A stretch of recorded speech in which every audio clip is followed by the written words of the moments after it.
Non mais t'imagines le cran des mecs? Tu m'étonnes. J'ai encore rien dit. Non, mais tu m'étonnes quand même. Bref, non mais t'imagines le courage, organiser un festival du cinéma ici, à la Baule, sur l'océan Atlantique, en plein hiver.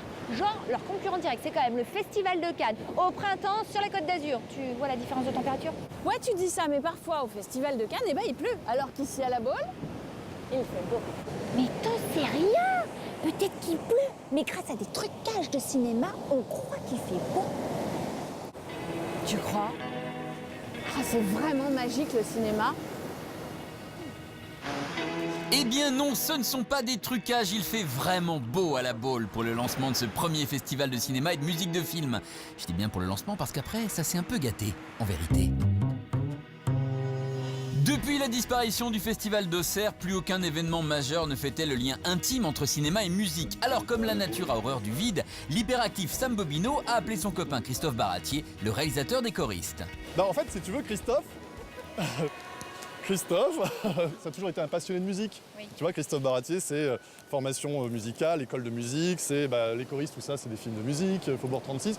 Et donc on s'est vus et on s'est dit, allons-y tous les deux, on a cette passion commune et lançons ce festival. C'est parti d'une passion tout simplement. Et puis moi je connaissais la Baule, puis comme on le disait tout à l'heure, voilà, plus belle baie d'Europe.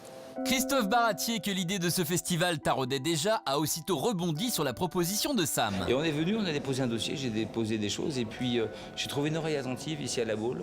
On est revenu encore et finalement j'aurais dit voilà, compétition, film en compétition, des rencontres entre le public et des compositeurs.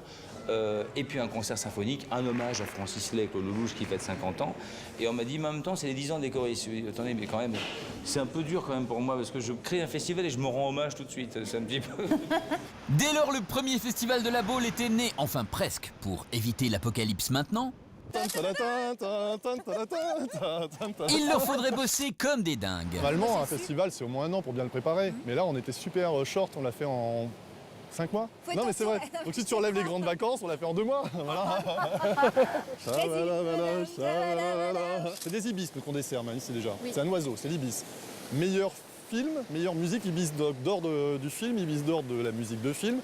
Parce que tu sais par exemple qu'il n'y a pas de musique de prix de musique de film qui sont décernés à Cannes. Les gens ne savent pas tellement ça, on ne récompense pas la musique de film à Cannes. Eh ben non. Nous on a un prix de la musique de film et prix du public. Oui, le public, oui, ça c'est important. Eh ben oui. En compétition officielle pour 2014, 7 films, tous très musicaux, dont le fameux Eden de Me and Love, sorti le 19 novembre dernier, ou encore Qu'Allah bénisse la France d'Abd al-Malik, que l'on pourra voir en salle le 10 décembre. Tu t'es choisi un prénom ? Abd al-Malik. Du côté du jury, que des VIP, Alain Chamfort et Marco Prince, qui connaissent la musique. Il faut le faire avec le bide. Et quand on fait ça, non mais vraiment, il faut essayer d'être le moins cérébral possible et regarder quand on a les poils qui se lèvent au maximum. Et donc, moi je mesure, je regarde...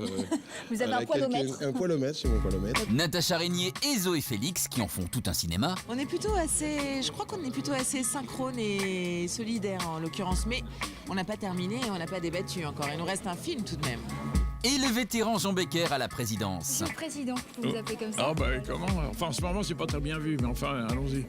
Et ce n'est pas un automne pluvieux qui empêchera le réalisateur de L'été meurtrier de mener son jury à la baguette. Une baguette de chef d'orchestre évidemment. J'ai horreur des films où peut-être à cause de leur faiblesse on vous inonde de musique, alors là je trouve ça épouvantable. À la limite, vous préférez qu'il n'y ait pas de musique à ce moment-là?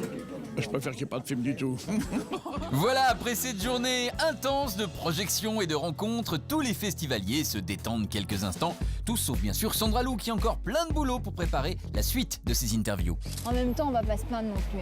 Ok, on est là pour bosser, mais franchement, on se fait un petit week-end sympa à la Baule, au bord de la mer, dans un festival sympa. Que demande le peuple? Alors le peuple, je sais pas, mais je pense que ton public aimerait bien savoir ce qui va se passer dans Ciné Family ce soir. Ah bah super, hein. Moi qui essaye de me détendre et puis là, hop, faut rebosser quoi. Ok, faut regarder quelle caméra, ça se passe par où? Alors, en même temps, il y en a qu'une, tu sais, c'est Family, c'est pas une super production hollywoodienne. Pardon, c'est ce festival, toute cette pression. Ok, 3, 2, 1, top. Eh bien, ce soir, cher public, dans Ciné Family, retrouvez le film Peter Pan avec la délicieuse Ludivine Sagnier dans le rôle de la fée Clochette, évidemment. C'est bon, j'ai comment là? C'est bien? Super, tu peux te redétendre jusqu'à la semaine prochaine. Non, tant mieux, parce que là, j'ai tout donné. Je suis éreintée, je suis crevée. Ouh.